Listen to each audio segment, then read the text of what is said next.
C'est la première fois qu'Alison voyage en avion avec son fils Esteban. Allez, on y va. Alors, il faut qu'on trouve Ryanair. C'est là où on était arrivé tout à l'heure, en fait. À l'aéroport de Bordeaux, en plein mois d'août, il découvre les joies du low cost. Je suis revenue là, du coup, on m'a dit... parce que l'enregistrement se fait là. D'accord. Je trouve ça bizarre, cette file d'attente. Pour une destination très à la mode. C'est déjà l'enregistrement pour Ryanair à partir de là? Oui, c'est le truc entendu. D'accord, ok. Lisbonne, je connais pas le Portugal. On voulait découvrir un pays tous les deux parce que moi j'ai fait pas mal de pays sac à dos. Donc voilà, Lisbonne c'est pas très loin. Puis les gens ils ont l'air sympathiques et les paysages ont l'air sympas. Donc voilà. Et là sur un vol comme ça coûte combien? Ça doit être 125 par personne à peu près, mais bon ça va pour fin août, c'est assez abordable. 125 € aller-retour par personne. Grâce au low cost, cette animatrice en maison de retraite peut s'offrir une dizaine de jours au Portugal. Ryanair, ça va être où? À gauche, Esteban peut-être? Alors tant pis si en ce moment ce n'est pas très bien vu de prendre l'avion. Vous avez une idée de ce que représente l'impact écologique d'un tel trajet ou pas du tout? Je pense qu'au niveau écologie, on n'est pas très bien avec tout le kérosène qui peut être utilisé. Mais après, comment partir en vacances vraiment en étant écolo? Vous avez une idée de combien de temps il vous faudrait pour partir en train à Lisbonne? Je pense que il faudrait pas mal, quoi. Au moins une bonne journée entière, 24 heures, on va dire. Le train, trop long, trop cher. Une aubaine pour les compagnies low cost. Ryanair vient d'ouvrir à Bordeaux 23 nouvelles lignes, dont 3 pour le Portugal. Ça valait bien une fête. Aujourd'hui, nous célébrons donc l'inauguration de la base Ryanair. C'est déjà 37 lignes à cette saison. Pom-pom girl, huîtres et gâteau à la crème. Il y a ceux qui dansent et ceux qui voient rouge. Toute une génération se lève contre un nouvel ennemi, l'avion, le transport le plus polluant. Au passage, certains culpabilisent les voyageurs. Le mouvement porte même un nom, Flixcam, la honte de prendre l'avion en suédois. Suédois, comme son icône, Greta Thunberg, 16 ans.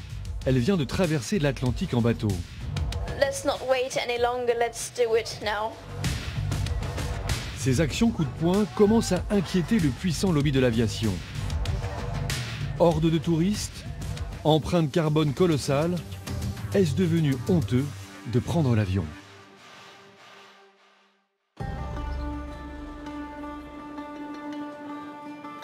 Lorelai Limousin, elle, a choisi son camp. Cette trentenaire ne vole plus depuis 8 ans. Pour ses dernières vacances, ça lui a pris un temps fou. Je suis allée sur une île grecque pas loin de la Turquie sans avion. Donc j'ai descendu toute la France en train, puis l'Italie, puis pris un ferry, puis un autre ferry. Et donc ça signifie faire un aller de 3 jours, un retour de 3 jours. Donc forcément moins de temps sur place. Ça nécessite de donner davantage d'importance au temps et ne pas considérer que c'est du temps perdu, mais ça fait partie du voyage. Lorelai Limousin est à plein temps l'une des responsables de l'association Réseau Action Climat. Aujourd'hui, elle doit rejoindre des activistes à Barcelone. Et pas question de se simplifier la vie. Là, on met 6h30 entre Paris et Barcelone. En avion, j'imagine que c'est l'ordre de 3-4 heures avec les déplacements à l'aéroport. J'imagine que c'est beaucoup moins cher aussi en avion parce que là, en train, ça m'a coûté pas loin de 300 € l'aller-retour. Et je viens de voir des publicités dans la gare pour aller en avion à New York. Ça coûtait aussi 300 € l'aller-retour en avion. À Barcelone, nous la retrouvons non pas à la gare, mais devant l'aéroport. Visiblement, quelque chose se prépare. Les activistes sont une trentaine. Ils ont prévenu quelques journalistes. Ils entrent dans le terminal. On se croirait dans la série espagnole La Casa de Papel, avec les recommandations du professeur. Et les personnes es posaran aquí. La ligne vermella quedarà. La consigne, être discret. L'action est interdite, elle doit surprendre. Lorelai, en fausse touriste, fait le guet, car les policiers ne sont pas loin. Cette jeune fille masquée donne le signal.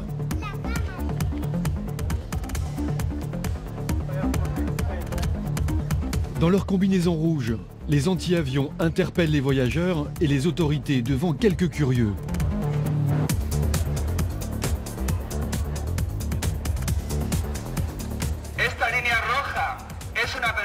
Cette ligne rouge, c'est une performance et nous prenons position contre l'agrandissement de cet aéroport.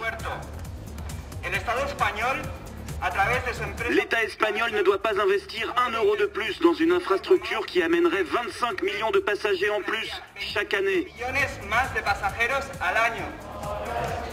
Ils refusent que leur ville soit envahie par 70 millions de passagers. Et ils le répètent comme un mantra.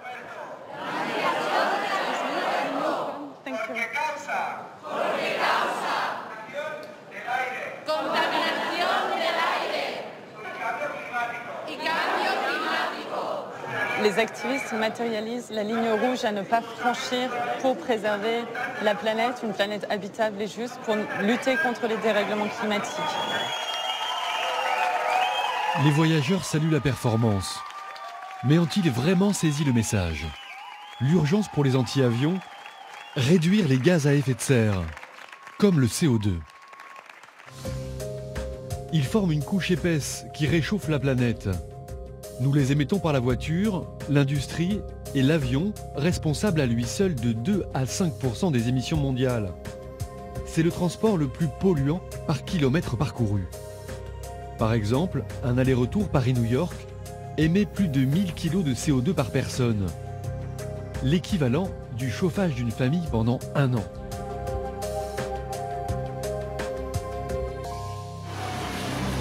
Des chiffres qui font froid dans le dos. Un avion décolle chaque seconde dans le monde. Chaque année, ce sont 3 milliards de passagers. Et bientôt plus du double, 7 milliards dans seulement 15 ans. Toujours plus de pollution. Et à la descente de l'avion, un tourisme hors de contrôle.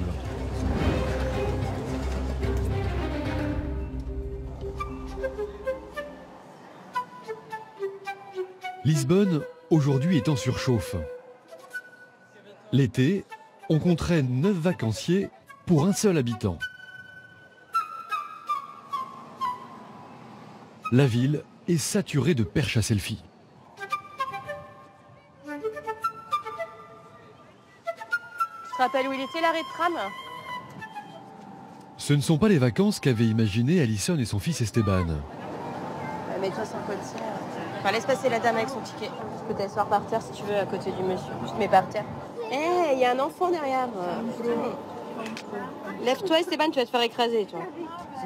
Tous ces touristes se ruent au même endroit, le quartier de Belém, avec son monastère. Enfin, je crois, je sais pas. Et c'est compliqué, hein. Je sais même pas où si c'est là. Ah, il y a la queue là-bas, si, d'accord. Oh, punaise. Alison et Esteban enchaînent les files d'attente. Pour trouver un peu de tranquillité, il faut se lever de bonne heure. On voit que le tourisme, oui, c'est devenu un business, je pense, c'est important. Tant mieux pour les Portugais si ça les aide. Mais, hier soir, cette place, il y avait plein de papiers par terre qui volaient dans tous les sens. J'ai pas vu une poubelle de recyclage encore. Donc c'est mon fils qui ramasse les bouteilles par terre ou les met dans les poubelles. À Lisbonne, il y a un quartier que tous ces touristes venus du ciel ont pris d'assaut, à 5 minutes du centre en tuk-tuk. The tuk-tuk is the best, for sure. L'Alfama. Son linge aux fenêtres, ses volets d'escalier, ses ruelles étroites, une vraie carte postale. Mais ça, c'était avant. Avant les grappes de visiteurs à audioguide, avant le bruit des valises à roulettes.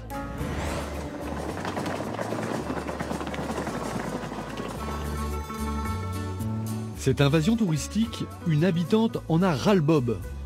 Maria Lourdes est l'ancienne maire du quartier de l'Alfama. Elle a vécu toute sa vie ici. Estão a ver estes Les tuk-tuks, c'est du n'importe quoi. Ils ne peuvent pas rentrer dans le quartier. Ils viennent et ils enlèvent les places de parking aux peu de résidents du quartier qui restent. Il y a trop de tuk-tuks dans la ville. Regardez cette porcherie. Tout ça, c'est la faute du tourisme. Dans l'Alfama, l'immobilier flambe. Partout des panneaux à vendre. Ici, une maison typique du quartier. Maria Lourdes appelle le propriétaire. Je vous appelle par rapport à une pancarte sur une maison et je voulais savoir si c'est toujours en vente. Et qu'est-ce que vous vendez? Toute la maison? C'est toute la maison qui est en vente. Et c'est quoi le prix? 780 000 euros. 780 000. 780 000 euros. Inabordable pour les Portugais dont le salaire moyen n'atteint pas les 1 000 euros par mois. À l'Alfama, 6 logements sur 10 sont désormais réservés à la location saisonnière. Plus les avions se posent sur Lisbonne, plus le quartier perd ses habitants. Margarida vit dans cet immeuble depuis 60 ans, mais plus pour longtemps. Vous nous suivez? C'est pas fait pour les gros, mais comme on est toutes très minces... D'après Margarida, son propriétaire veut la forcer à quitter son appartement. Le loyer est de 146 euros.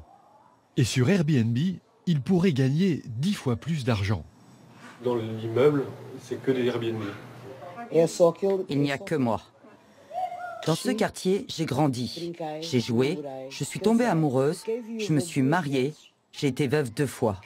J'ai élevé mes enfants et maintenant, à l'âge de 61 ans, je suis forcée de partir de chez moi.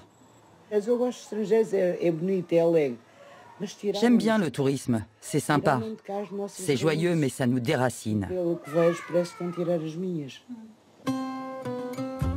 Le tourisme, c'est ce qui a permis au Portugal de sortir de la crise. Et le gouvernement ne compte pas s'arrêter en si bon chemin. Pour accueillir encore plus de visiteurs, il veut agrandir l'aéroport de Lisbonne et en construire un autre. C'est l'entreprise française Vinci qui a récupéré le chantier. Tous les plans sont prêts. Mais ça ne passe pas auprès des activistes. Ce jour-là, alors que le Premier ministre du Portugal célèbre l'anniversaire du Parti socialiste,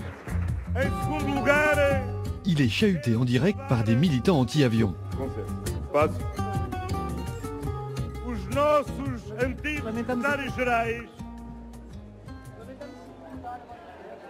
Le jeune écolo est expulsé manu militari. Son audace a fait le buzz au Portugal. Il s'appelle Kiko. On le retrouve près du futur aéroport pour une journée d'action beaucoup plus zen. Au programme, fabrication d'avions en papier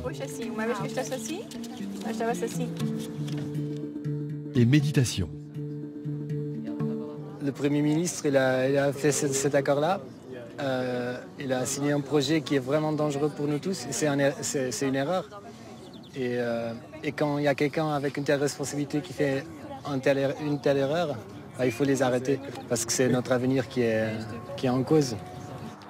Ils sont trentenaires, certains sont profs, d'autres journalistes. Leur philosophie, tendre vers l'immobilité. Si tout le monde arrête de prendre l'avion, de bouger partout, si on passe plus de temps avec nos grands-parents au lieu d'aller voir la ville que tout le monde a vue pour mettre les photos sur Facebook, faire ce que tout le monde a fait, je pense que c'est ça la qualité de vie aussi. C'est pas forcément de bouger partout et de prendre des avions low cost tout le temps. Ces belles paroles sont arrivées jusqu'à Genève, aux oreilles du grand patron de l'aviation. Et ça l'irrite. Ne lui parlez surtout pas de l'icône anti-avion. C'est bien gentil, les Suédois, là, Madame Greta Thunberg, elle est bien gentille, mais enfin, elle vient d'un pays où les gens voyagent 4 fois plus que le reste du monde. Détail, en avion.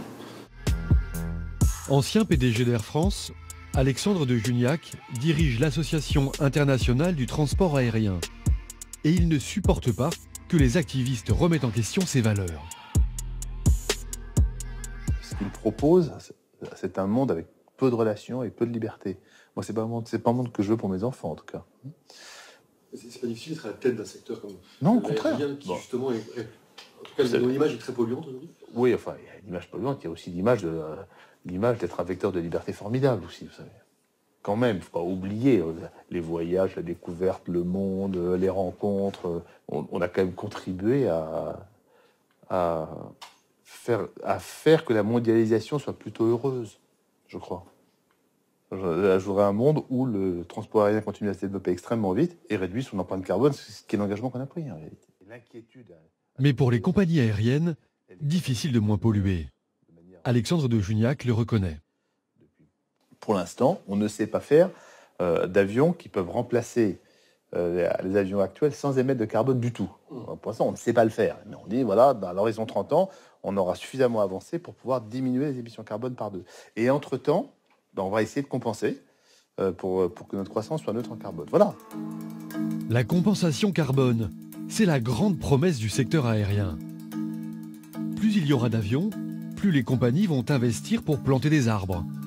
Le carbone émis par le trafic pourra être absorbé. Objectif, que la part de l'avion dans les émissions mondiales reste à 2%, exactement comme aujourd'hui. Insuffisant pour les militants écolos. Selon Laurelaine Mouzin, il faut inciter les voyageurs à délaisser l'avion et pour cela, ils doivent payer le juste prix. En fait, le prix de l'avion est bas, mais il est surtout, il a l'air bas, étant donné que le transport aérien bénéficie de nombreux avantages fiscaux, l'exonération de taxes sur le kérosène, l'exonération de TVA, des subventions publiques directes aux aéroports et aux compagnies aériennes de type Ryanair. Et donc en fait, vous payez votre billet d'avion, mais vous payez aussi indirectement le transport aérien à travers les impôts. Démonstration. Dans une étude de juillet 2019, l'association Transport et Environnement recense les petits aéroports essentiellement dédiés aux vols low cost qui survivent en Europe grâce à l'argent public. En France, il y en aurait 16. Comme celui de Nîmes, exclusivement dédié à Ryanair, où l'on s'envole pour la Belgique, l'Angleterre et le Maroc. L'an dernier, il a touché 3 700 000 € d'aide publique locale.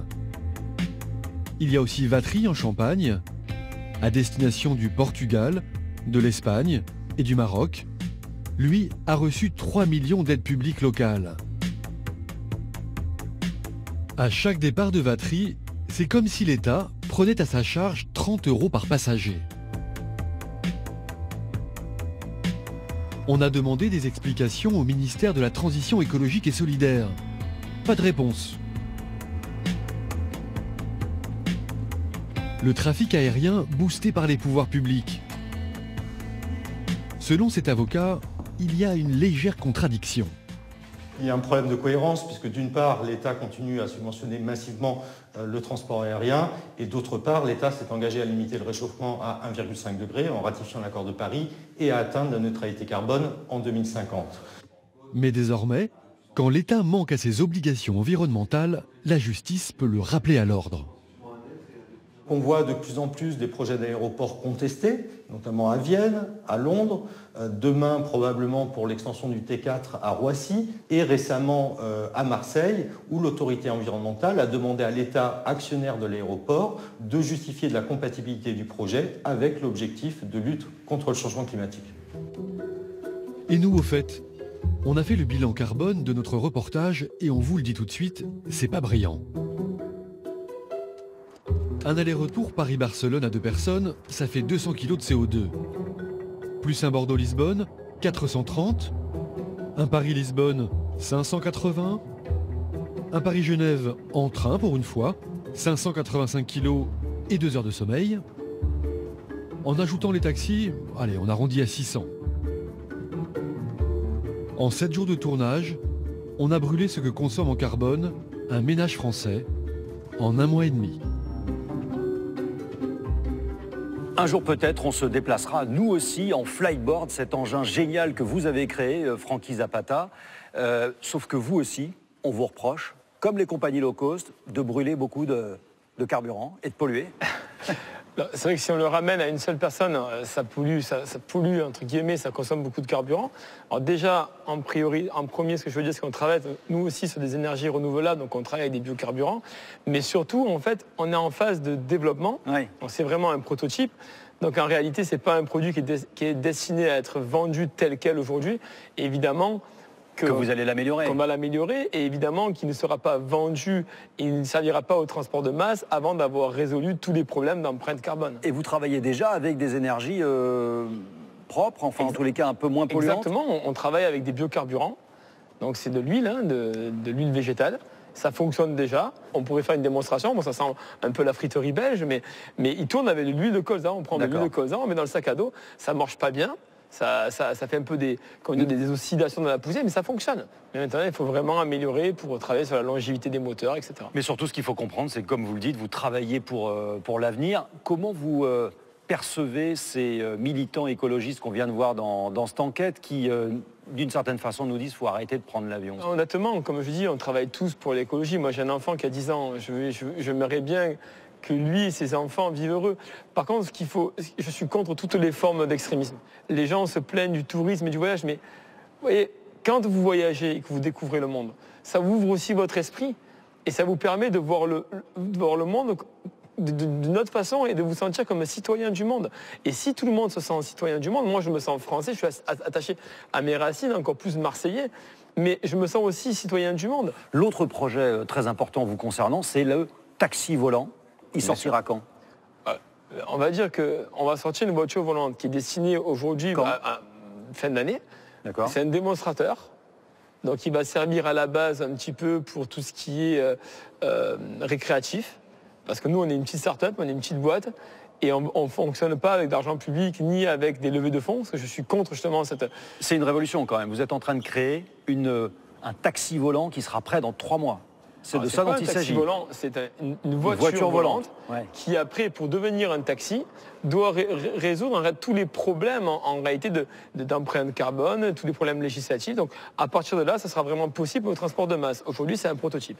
Et alors, est-ce que pour passer du prototype avec juste Francky Zapata à bord et n'importe qui ici, il faudra combien de temps? 5 ans, 10 ans? Je veux dire, pour pouvoir, on va dire, phase 1, faire du loisir avec, c'est-à-dire donner aux gens le goût de ce que sera le futur, je dirais, ça va se jouer en mois. Maintenant, pour faire du transport de masse qui pourrait réellement impacter la planète, ça va se jouer quand même en années. Francky Zapata, on est ici dans le nouveau centre de formation au métier de l'aérien d'Aéroport de Paris. C'est ici qu'on forme les stewards, les hôtesses de demain, mais aussi les mécaniciens. Sur votre engin, il faudra avoir des notions de mécanique pour pouvoir le piloter. Le piloter, ouais. Non, pas du tout. Pas du tout. La voiture volante, justement, elle utilise la même technologie que les drones. Donc, en gros, on peut créer ce qu'on appelle des géofences, c'est-à-dire qu'on va pouvoir se déplacer librement dans des espaces, on va dire, limités. Et pour que vous nous fassiez un petit peu rêver, un Le Bourget, la Normandie, Deauville, en combien? 10 minutes? Ouais, une quinzaine, vingtaine de minutes. Pareil pour Lille, pour Strasbourg. En fait, un Lyon-Marseille en un quart d'heure, c'est ça aussi? Un Lyon-Marseille, non, peut-être pas en un quart d'heure, mais je pense qu'un Lyon-Marseille, il faudrait quand même un peu plus de temps.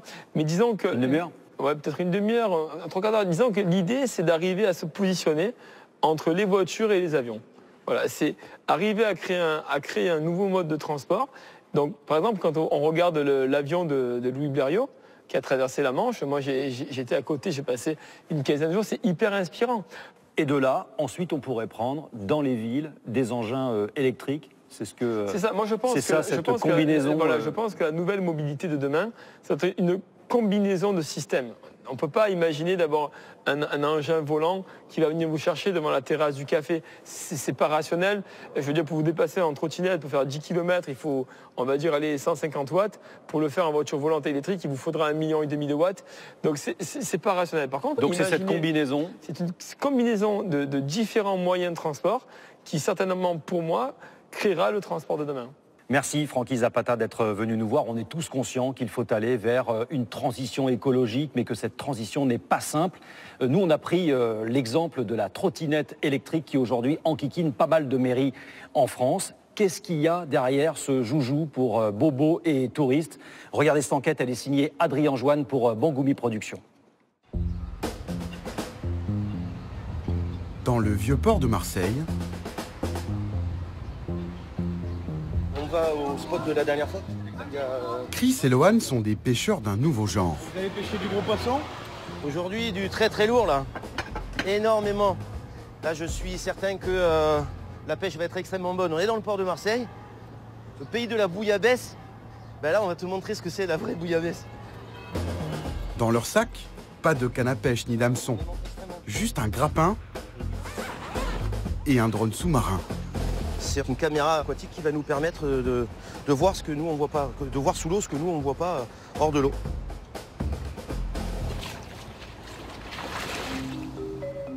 Au milieu des panneaux de signalisation et des barrières, ils débusquent rapidement leur proie, des trottinettes électriques.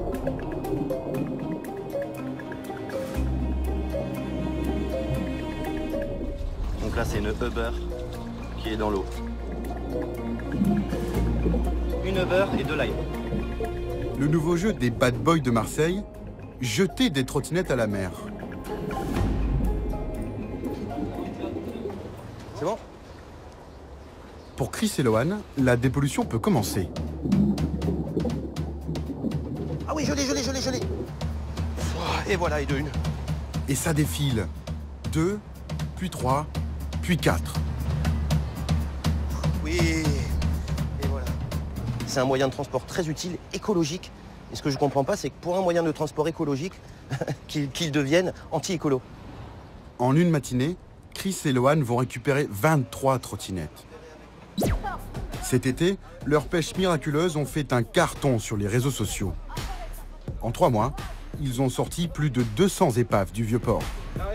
Regarde-moi tout ça, c'est juste phénoménal, ça n'a rien à faire sous l'eau. Paris, Lyon, Marseille, la pêche à la trottinette est en train de devenir un sport national. Des images catastrophiques pour les loueurs. Dans leur pub, ils vendent un moyen de transport doux, durable et écologique. Chaque opérateur nous raconte la même histoire. Grâce aux trottinettes, fini la bagnole, fini les bouchons et la pollution. Mais en attendant, c'est la pagaille dans les villes. Et le doute s'installe sur les vertus de la trottinette. L'engin chouchou des bobos est-il si écolo? Qui sont ces investisseurs qui parient sur la trottinette à coups de milliards? Ce nouveau business ne serait-il pas qu'une bulle financière? Ok. Entre les épaves repêchées et les incivilités, les trottinettes n'ont plus vraiment la cote. Soucieux de son image, le numéro 1 mondial, Lime, nous a ouvert ses portes. Il faut jamais monter sur une trottinette à 2. Le directeur de la filiale parisienne nous propose même une petite balade. C'est de vous donner une première impulsion, et hop, vous accélérez, et vous allez partir comme ça. Donc on va faire attention. Arthur Louis Jacquier, c'est monsieur parfait. Hop, attention, je vous invite toujours à regarder devant vous, c'est mieux. Pas question de griller le feu rouge pour le directeur. D'accord. Donc là, c'est vert, on peut y aller. On peut y aller. Il tient à nous montrer que ses équipes sont aux petits soins avec les trottinettes. Donc là, on va pouvoir se garer ici, qui est là encore, en fait, un espace de parking. Ici, elles ont été parfaitement rangées sur le trottoir. Mais 5 minutes plus tard, déjà une fausse note. Donc là, de manière assez évidente, il y a quelqu'un ou alors qui a essayé de vandaliser la trottinette. Donc on voit un point de rupture qui est ici.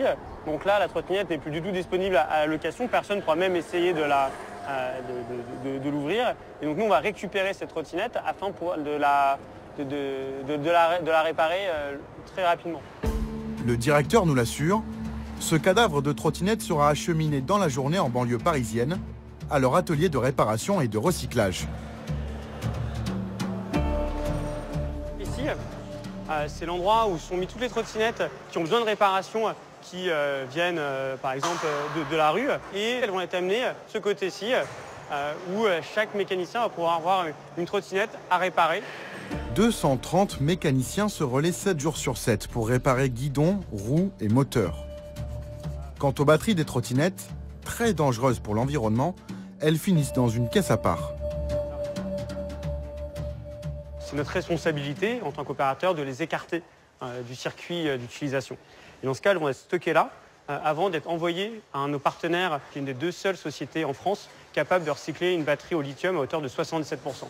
Resteront les solvants, les plastiques et les matériaux toxiques. Ils finiront incinérés ou enfouis dans les décharges. Chez Lime, tout est donc sous contrôle. Pourtant, il y a un maillon faible dans la chaîne. Paris, 18h. Les fourgons sont de sortie. Pour recharger ses trottinettes, Lime compte sur son armée de petites mains. On les appelle les juicers. Ils sont une centaine, la plupart auto-entrepreneurs. Parmi eux, Sekouba Doumbia.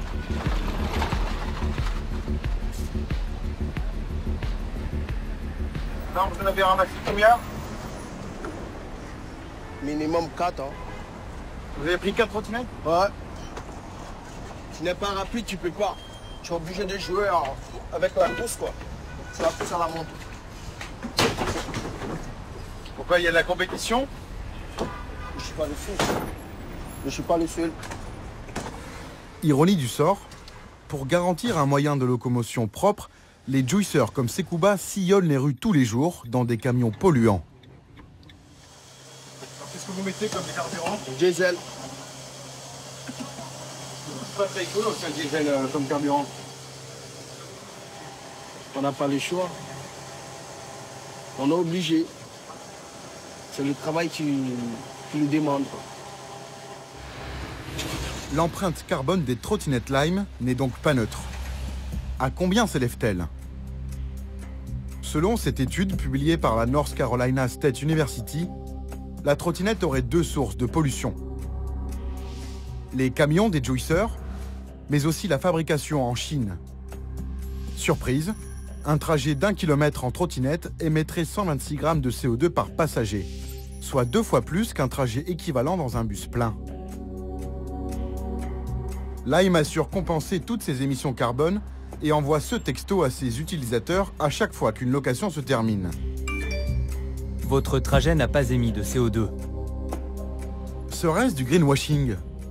Nous montrons le message au directeur de Lime France. Ouais. L'application là, qui est, vous n'avez pas émis de CO2. Votre trajet n'a pas émis de CO2. Pendant votre trajet là, ouais. Pendant ce trajet en Lime, vous n'avez pas émis de CO2. Après vous, on peut rentrer dans des calculs un peu précis. Alors après, c'est là où c'est hyper... C'est pas un peu comme mensonger comme pas forcément, parce que votre trajet, celui-ci, n'a pas émis de CO2. Si on pense juste au juicer que vous employez, que le bilan carbone est quand même assez conséquent. Alors, il n'est pas conséquent, il est vraiment faible par rapport à n'importe quel transport en voiture ou en scooter que vous pourrez faire en commun. Notre but, c'est d'arriver à 0. On n'y est pas encore, malheureusement. Quelques jours après ce tournage, nous découvrons que le fameux texto a disparu. Dans un communiqué, Lime annonce aussi qu'elle arrêtera de travailler avec ses juicers fin octobre pour privilégier la collecte en camion électrique. Lime tente de s'améliorer. Pourtant, au départ, la saga des trottinettes commence comme un combat de rue. San Francisco, printemps 2018. Les opérateurs déversent leurs engins à roulettes, squattent les trottoirs sans l'accord des autorités.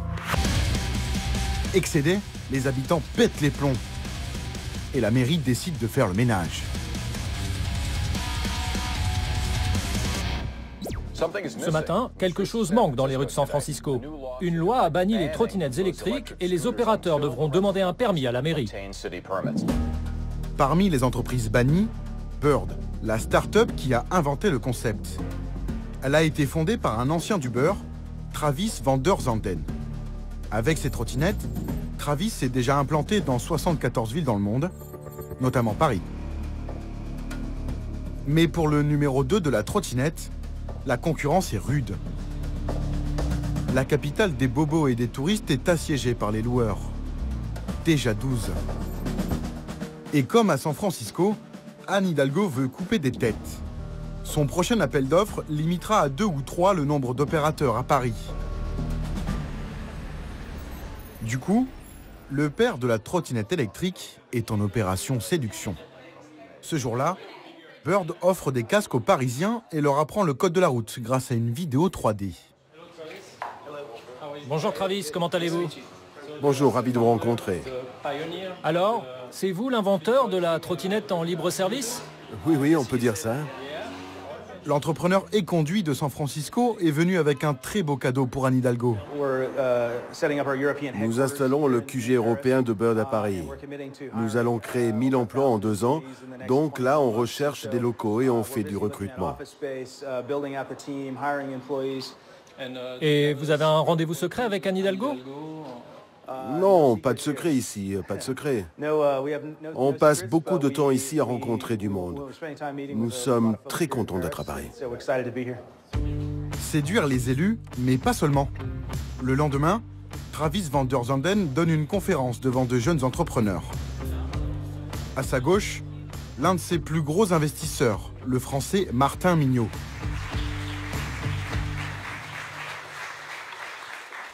Thank you. Basket et style décontracté, ne vous y trompez pas. L'homme gère des centaines de millions d'euros. Nous avons investi dans Bird il y a 1 an et demi, dès le début, quand vous avez commencé à Santa Monica. Son fonds Index Ventures gère 1,5 milliard d'euros. Il s'est spécialisé dans le capital risque. Nous, on investit dans des boîtes qui ne sont pas rentables à leur niveau global. Des choses que les banques ne peuvent pas faire. Et justement, c'est pour ça qu'elles ont besoin de nous. Donc on les aide à se lancer et à faire les premiers investissements dont elles ont besoin. C'est pas de la... Bird, par exemple, si c'est pas c'est pas public. Mais on sait qu'en tout, ils ont levé plusieurs centaines de millions. Donc nous, on est l'un des participants. On n'a pas mis l'essentiel, mais on est l'un des participants. La caméra continue de tourner. Nous tentons de négocier un tournage dans ces bureaux londoniens, mais ça a l'air de coincer. Moi, la question que je me pose un peu, c'est l'angle que vous voulez donner à tout ça. C'est que moi, je n'ai aucun problème pour vous montrer de ça. Après, voilà, complément d'enquête, c'est complément d'enquête. Ah oui, bien sûr. Ici, chaque mot est pesé, car les enjeux financiers sont colossaux. En l'espace de 2 ans, Lime et Bird ont levé près de 4 milliards d'euros. C'est la première fois dans l'histoire que des startups réunissent aussi vite de telles sommes. À la manœuvre, des spécialistes des startups comme notre français, mais aussi de gros fonds américains. Et voilà comment Lime, le numéro 1 du secteur, se retrouve à être soutenu par un fonds à la réputation sulfureuse, Bain Capital. Cette entreprise a été fondée par Mitt Romney, l'ancien candidat républicain à la présidentielle. Elle est citée dans plusieurs scandales de fermeture d'usines, aux États-Unis, mais aussi en France. En 2006, Bain Capital est soupçonné d'avoir vendu de manière frauduleuse l'usine Samsonite d'Hénin-Beaumont. Alors, pourquoi Bain Capital mise-t-il désormais sur la trottinette? Après plusieurs demandes d'interview sans réponse, nous avons tenté notre chance au siège de l'entreprise, à Londres. Bonjour, j'aimerais parler avec quelqu'un qui travaille à Bain Capital, s'il vous plaît. On ne peut pas vous aider. Vous êtes face à un mur.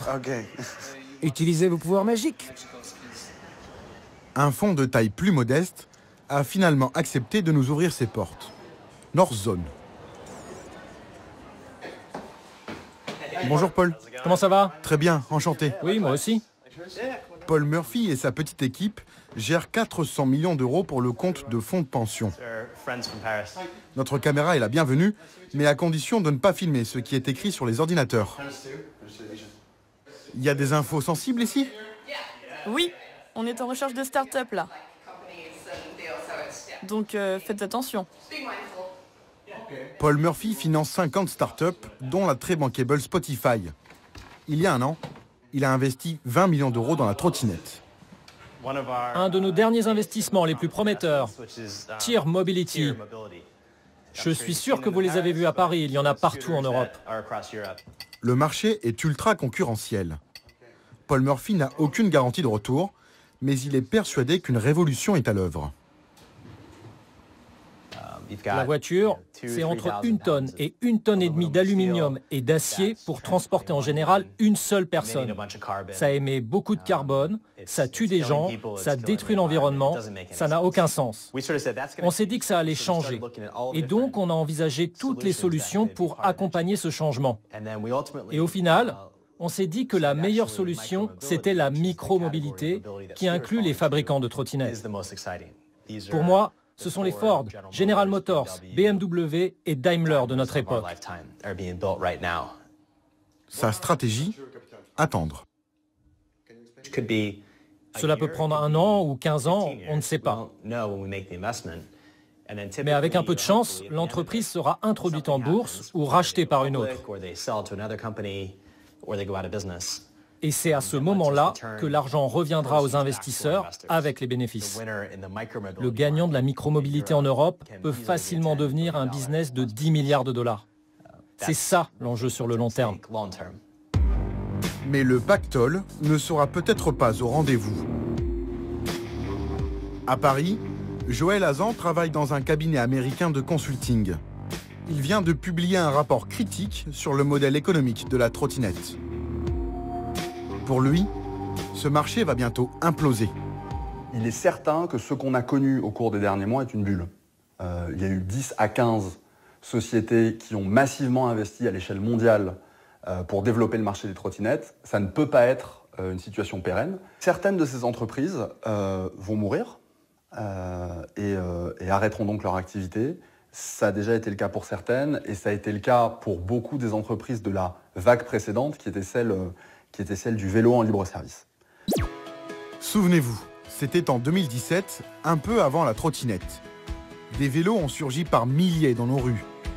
Ofo, Gobi Bike, Hello Bike, eux aussi nous vantaient une révolution douce, écologique et durable. Résultat, des montagnes de vélos abandonnés, comme ici en Chine. La plupart des opérateurs ont fait faillite. Un désastre pour l'environnement et des milliards d'euros jetés par les fenêtres. Quel peut être l'avenir de la trottinette en France et à Paris? Est-ce que, Emmanuel Grégoire, vous êtes le premier adjoint à la mairie de Paris, est-ce que vous saviez que la trottinette n'était pas aussi verte que ça? C'est ce qu'on a montré dans le reportage. Oui, on le sait parce qu'on est très vite allé regarder ce sujet. Votre reportage le dit de façon très juste. L'impact, l'empreinte environnementale d'une trottinette, elle dépend beaucoup de sa durée de vie. Ouais. Pourquoi? Parce que ça consomme beaucoup quand on la construit. Ça consomme aussi, mais on peut améliorer les choses quand même au moment où on les recharge en énergie. Et est-ce que vous allez en tenir compte dans les appels d'offres? Absolument. Et d'ailleurs, on a même déjà réussi à agir positivement, parce que comme on a annoncé depuis très longtemps que la condition pour répondre à notre appel d'offres serait, de ne pas avoir d'autres entrepreneurs qui font de la recharge, mais des salariés, et deuxièmement, que les conditions environnementales de la logistique qui sous-tend l'installation de ces trottinettes sera un critère essentiel.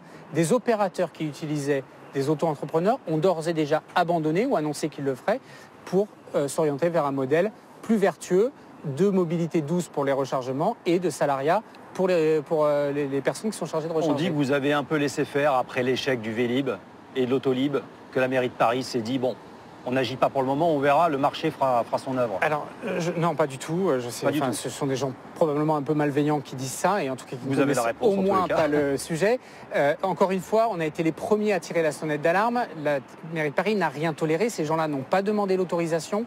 Nous ne disposons pas des bases légales pour les interdire, et c'est ce que nous réclamons ardemment depuis des mois. Parce qu'il faut savoir qu'il y a eu les trottinettes, mais qu'on peut se dire qu'il y a plein de géotrouve-tout qui inventeront d'autres solutions de mobilité individuelle dans les années qui viennent. On en voit déjà. Et il est important que l'État réagisse plus vite et que les collectivités territoriales disposent, comme c'est le cas aux États-Unis ou en Allemagne, des outils juridiques pour agir tout de suite. Ce que vous dites, c'est que vous n'avez pas la main encore. Mais non, il faut une loi. Oui, mais il y a certaines mairies qui ont interdit complètement. Non, Toulouse. Non, c'est pas vrai. C'est pas vrai. C'est la en périphérie de Paris. Je vous assure que c'est de la communication. Ah bon? Ils n'ont pas de base légale pour cela. D'ailleurs, allez vérifier s'ils ont fait des arrêtés. Une annonce, mais non, mais c'est une relation de pression avec les opérateurs.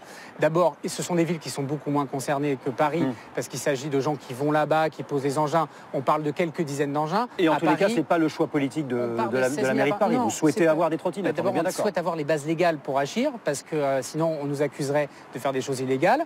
Et donc on veut pouvoir disposer via la loi d'orientation des mobilités et via le décret que doit prendre le gouvernement, l'autorisation de faire 3 choses. Ce serait pour quand ça? On l'espère au 2e semestre, là, mais ça tarde. 1, interdire formellement le stationnement sur les trottoirs. 2, interdire la circulation sur les trottoirs et donc exposer à des amendes lourdes. Et 3e, à pouvoir faire ces fameux appels d'offres qui nous permettent de réguler quantitativement le nombre d'engins et les conditions écologiques et sociales dans lesquelles elles fonctionnent. Justement, on a l'impression quand même dans Paris en ce moment qu'il y a un peu trop de monde, que ça déboule de partout. Alors je sais bien que c'est un peu très populaire de dire ça, mais c'est quand même une réalité. On a du mal à s'y retrouver. Est-ce qu'il ne faut pas aller plus loin, interdire certains types de véhicules? Je pense aux camions, aux bus pour touristes. Est-ce qu'il n'y a pas quelque chose de radical à faire? Alors, il y a 2 choses. Oui, il y a des engins dont on considère qu'ils embolisent trop l'espace public et qui sont un problème. Les cars de tourisme en sont un exemple. Nous souhaitons supprimer les cars de tourisme à l'horizon de 2024, avec notamment l'interdiction des diesels. Nous souhaitons le faire. Si vous êtes maintenu à la mairie de Paris, c'est déjà engagé. Oui, mais on l'espère et ce sera en tout cas quelque chose qu'on va porter. Et il y a des choses dont on ne veut pas l'interdiction, mais qui nécessitent plus de régulation, plus de discipline. Lesquels, par exemple? L'exemple typique, c'est les trottinettes. Et parfois aussi les vélos. Le vélo, ça nécessite un usage harmonieux. On ne faufile pas entre les voitures, etc. Parce que c'est d'abord s'exposer à des risques. Et les trottinettes, nous n'acceptons pas de continuer à avoir des trottinettes circuler sur les trottoirs, se garer de façon anarchique. Il y a un usage sympathique de la trottinette qui est la déambulation, le nez au vent pour se balader, ce qui est sans doute pas le mieux dans un centre urbain dense. Et on ne veut pas interdire ces choses-là. Mais en revanche, il faut que ce soit régulé parce qu'il faut des règles de bon usage, sinon il y a beaucoup de conflictualité. Vous êtes en attente de cette réglementation. Absolument. Merci beaucoup Emmanuel Grégoire. Alors vous allez voir que les politiques ont encore du chemin à faire en matière d'exemplarité en émissions de carbone. Chaque mois, les eurodéputés sont contraints de faire la navette entre Bruxelles et Strasbourg. Et évidemment, ils font transporter leurs affaires dans des malles, dans des camions. Un coût écologique énorme. Regardez ce reportage et cette enquête qui est signée Paul Gasnier pour Bangoumi Productions.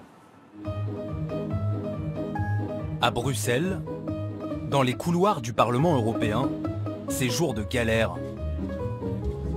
Une fois par mois, l'eurodéputée Karima Delli se transforme en déménageuse, obsédée par un seul objet. Il faut mettre toutes les questions d'agenda dans la malle. Manu, ça, on le prend dans la malle. Donc ça veut dire que lundi, il faut que tu passes dans mon bureau pour prendre tes affaires de la malle. Cette malle, la voici. Elle doit y mettre toutes ses affaires. Un rituel imposé aux 751 députés européens et à 2000 employés. La pochette administrative, on la prend ou pas?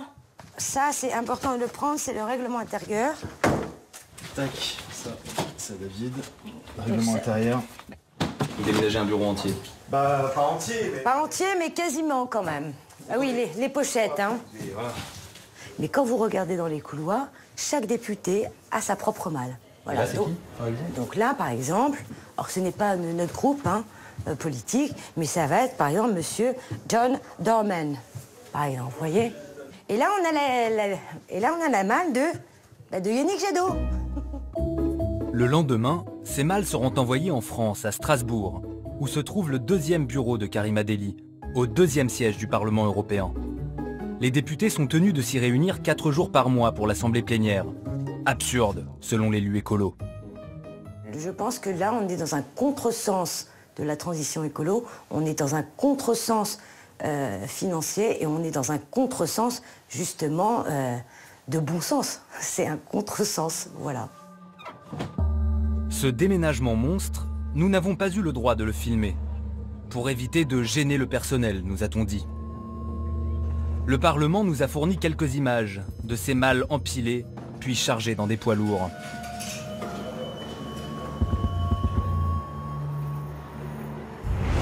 On a voulu voir ça de plus près. Et à force de chercher les malles, on les a retrouvées. Au 3e sous-sol. Ça, c'est les fameuses malles qui sont transportées tous les mois de Bruxelles à Strasbourg. Donc ça, c'est les camions qui font la route tous les mois, 12 fois par an, entre Bruxelles et Strasbourg, pour transporter les affaires des députés. Donc il y a 1, 2, 3, 4, 5... Attends, mais il y en a combien? Au total, 9 camions pour déménager les affaires des eurodéputés d'un siège à l'autre. Pratique, mais pas très écolo. Bah tiens, il y a les affaires de Florian Philippot. Philippot, MEP, Member European Parliament, non elected, navette Bruxelles. Si ce remue-ménage embarrasse le Parlement, c'est que son coût a été pointé par la Cour des comptes européenne. Le double siège et les allers-retours coûteraient la modique somme de 114 millions d'euros par an.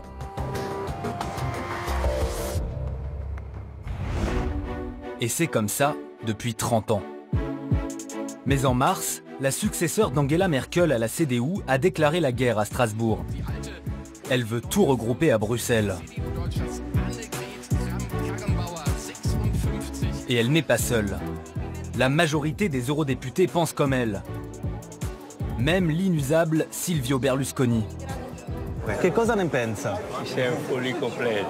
On a essayé je ne sais pas combien de fois pendant 70 ans et on n'a pas réussi à résoudre le problème.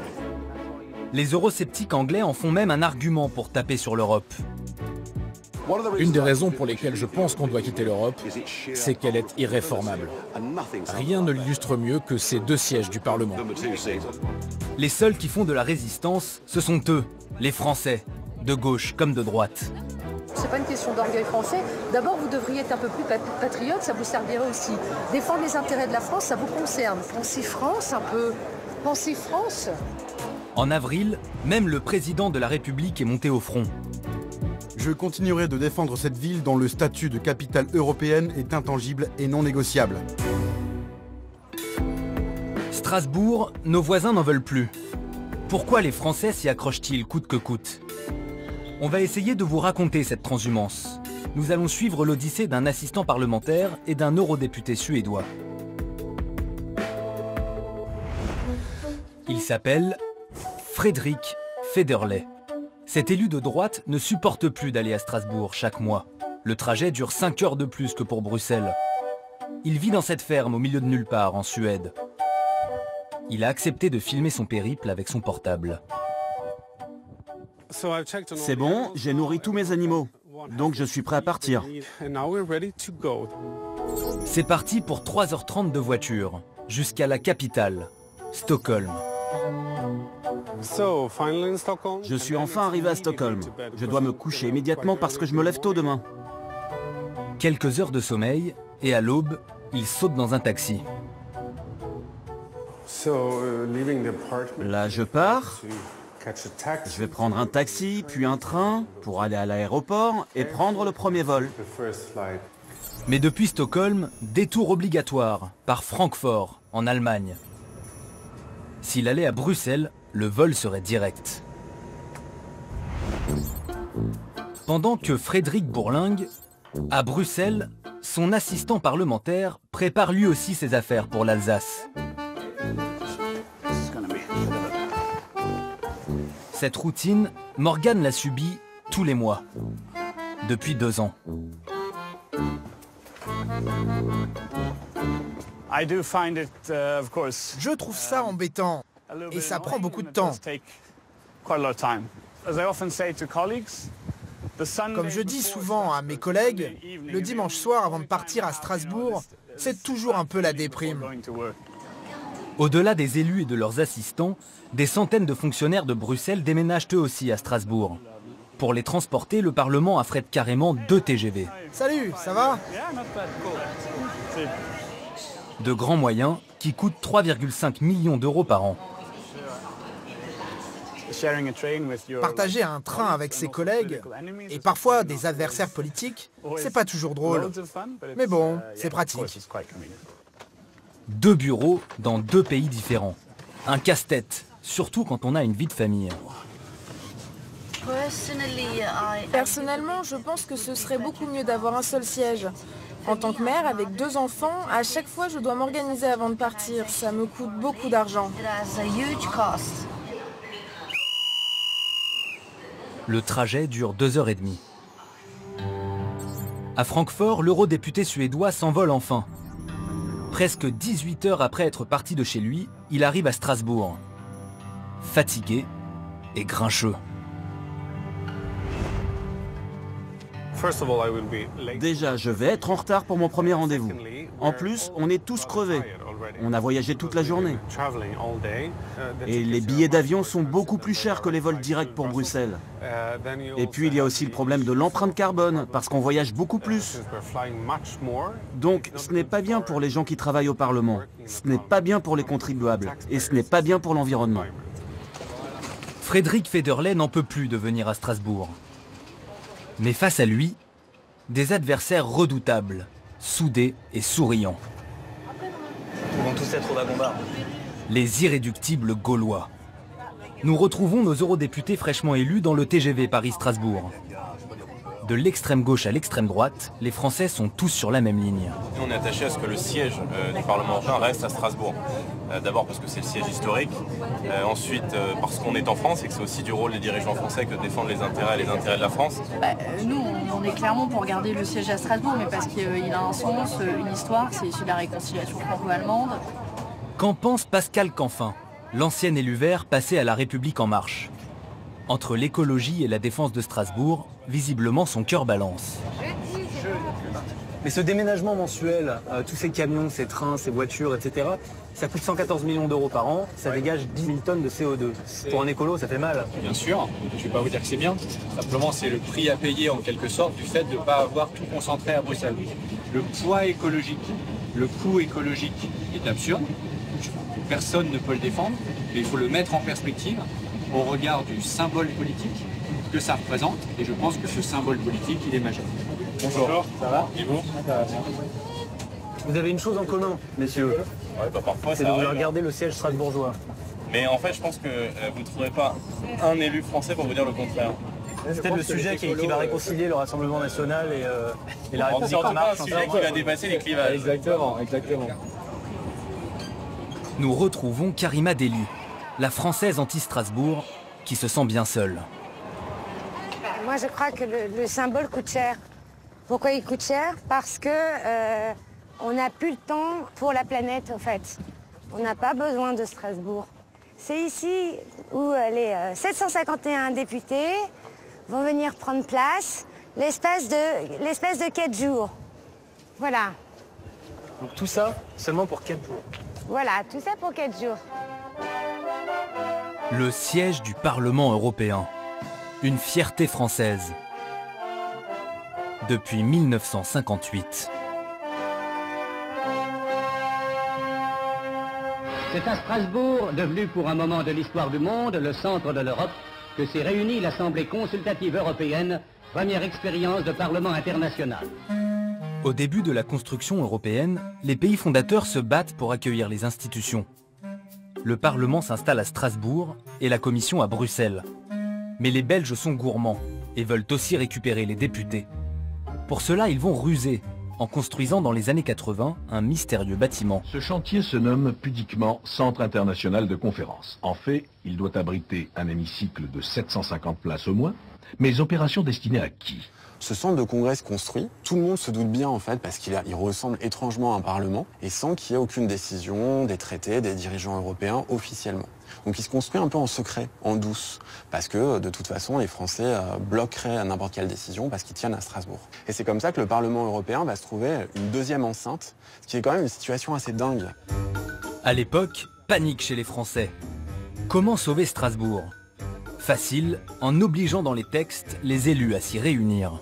Ce sommet d'Édimbourg a également mis fin à des années de querelles sur le siège des institutions européennes. Strasbourg a été définitivement confirmé comme siège du Parlement européen.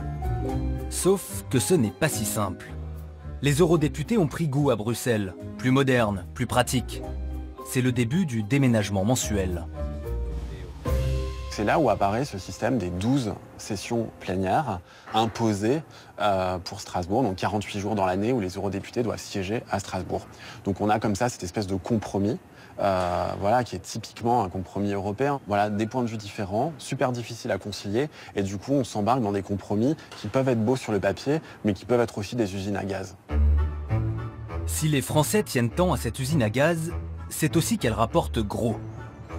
Pendant les 4 jours de l'Assemblée plénière, 3000 fonctionnaires, eurodéputés, collaborateurs et journalistes investissent la capitale alsacienne.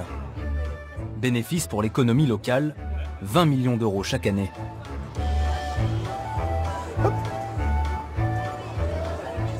Ça tourne pas mal, on a une session parlementaire, donc ça rapporte un petit peu plus de personnes. Là en plus on a les deux côtés parce qu'on a aussi les Catalans qui viennent se défendre au Parlement. Donc on a à la fois les manifestants et les parlementaires. On peut prendre 30% de personnes en plus en termes de passage. Parce que bon, après c'est des tables qui arrivent assez tard, donc en fait on crée un troisième service. Certains en profitent même pour gonfler leur prix. Je suis Madame Deli, j'ai une chambre dans votre hôtel. Une pratique qui serait répandue chez les hôteliers. Merci beaucoup. Vous avez beaucoup d'eurodéputés là dans l'hôtel? Beaucoup de fonctionnaires européens? Beaucoup de fonctionnaires, oui. Oui. On a un contrat avec eux d'ailleurs. Et on va dire qu'on a entre 15 à 20 personnes qui travaillent pour le Parlement européen. Qui viennent régulièrement donc à chaque session. Voilà. Nous sommes à 109 € en général au minimum. Contre 384, c'est le prix maximum. Ah, donc ça triple? Ça peut tripler, oui. Oui, effectivement. Sur Adagio.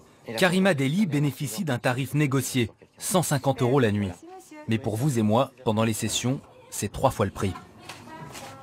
Je comprends l'attractivité, mais en même temps, est-ce que c'est une raison pour doubler, tripler là? Vous avez entendu comme moi. C'est l'offre et la demande. Après, vous savez, on est toujours complet quand c'est comme ça. Et je sais bien que tout ce qui est restaurateur ou hôtelier, peut-être en profite à ce moment-là. Mais... Les sessions du Parlement européen, c'est tout bénef pour les commerçants. Alors, pour convaincre les députés que le siège doit rester à Strasbourg, la mairie multiplie les opérations séduction.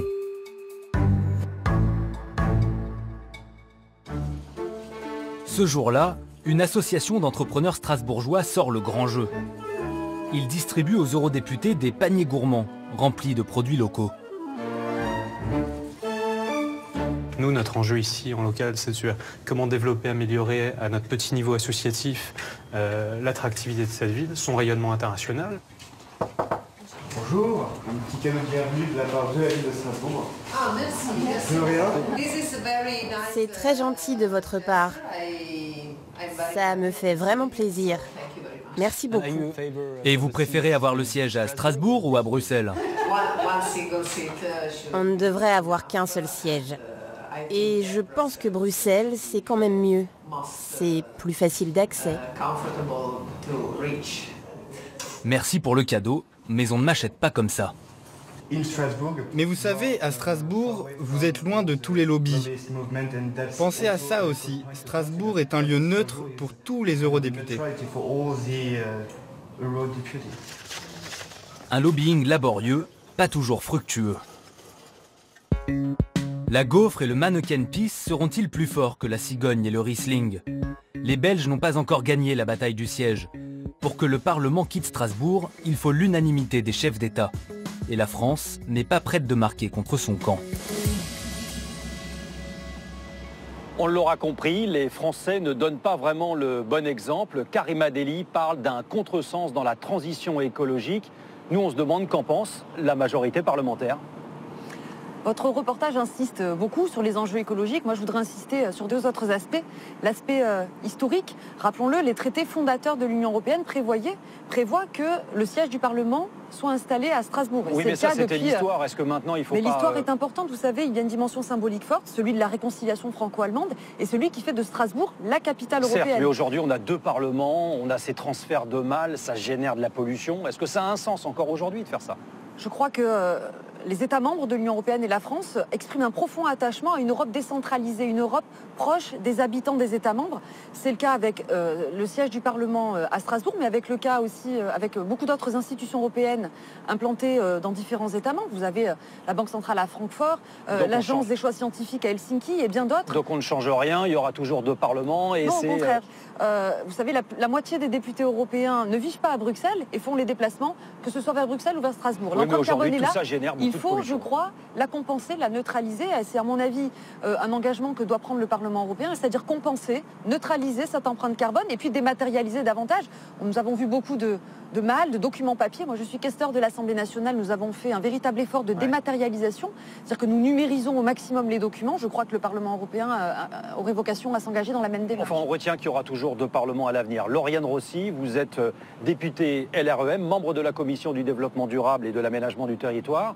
Question simple, pourquoi en France, ce n'est pas le moyen de transport le plus écologique qui coûte le moins cher, à savoir le train?